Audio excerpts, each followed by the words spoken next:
Brothers and sisters in Christ, may the Lord give you peace and joy in the Holy Spirit.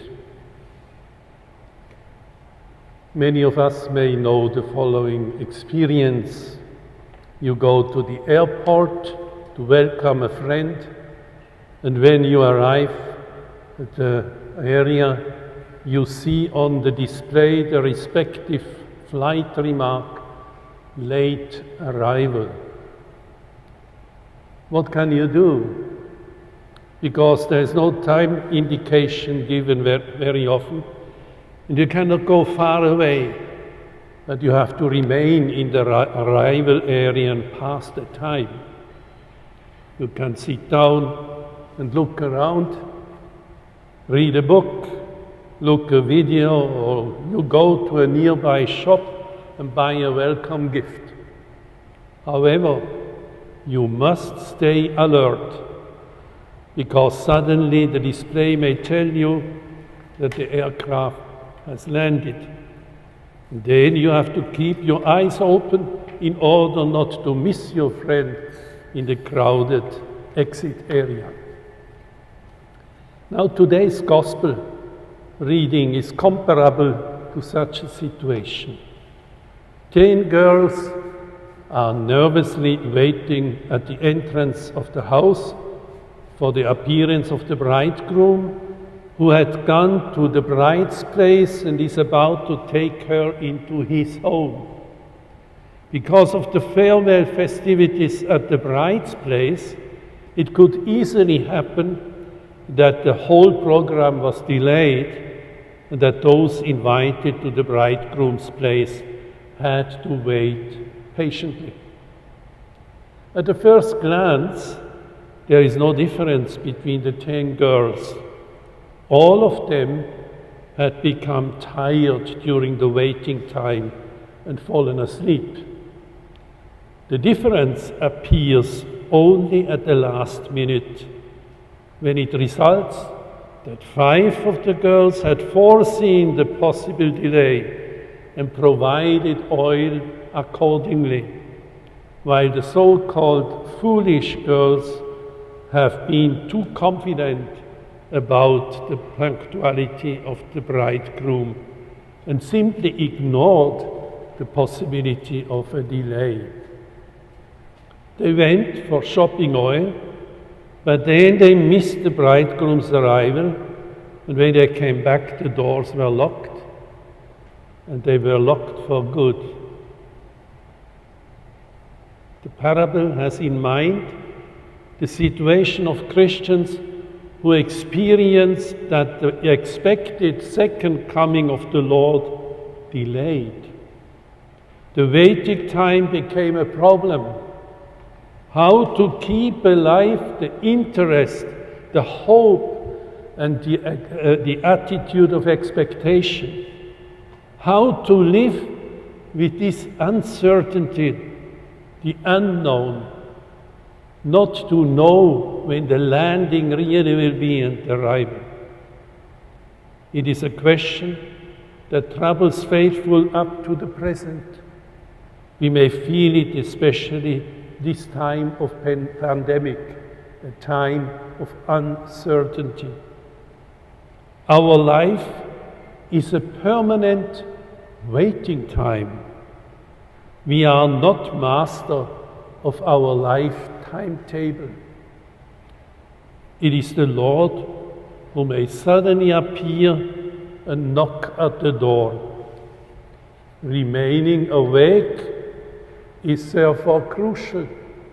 And the Apostle Paul knew about the risk of the Christians to lose their enthusiasm and the patience that is needed to keep hope alive.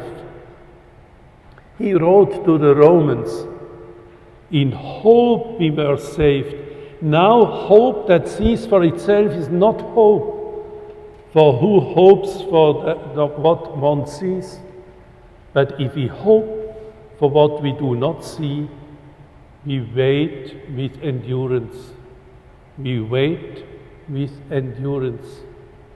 Later he admonishes the faithful, "Do not lag in zeal, Be ardent in spirit, serve the Lord, rejoice in hope, be patient in suffering, persevere in prayer. A whole life program. To live in hope means to take into account the unexpected delays in our lives and to look beyond the daily troubles at the end. It means to listen to the Word of God and to hold it fast in an honest and good heart and bear fruit with patient endurance. The letter to the Hebrews is addressed to Christians who suffer under persecution and are at risk to lose their enthusiasm, as it can happen to us. They are encouraged with the following words: do not abandon that confidence of yours. It brings great reward, for you need endurance, so that when you have done the will of God, you may receive what was promised. And you will receive it. Sisters and brothers, during the month of November, after the days of All Saints and All Souls, we asked ourselves more intensely how we use our remaining lifetime, keeping in mind the word of Jesus, by your endurance you will save your souls. Do we really believe that our life is a permanent waiting for the Lord? Or have we become too sleepy? How do we expect and welcome the heavenly bridegroom? Saint Therese of Calcutta once asked the question, what are the oil lamps in our lives? And she gave the answer, they are the little everyday things: faithfulness, punctuality, kind words, thoughtfulness of another person, the way we are silent at times, the way we look at things, the way we speak, the way we act.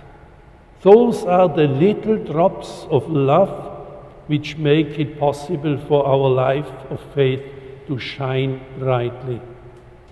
They are the little drops of oil keeping the light alive. Therefore, let us pass the waiting time of our Christian life in an intelligent way. Sooner or later we shall hear the announcement, the bridegroom is here, go out and meet him.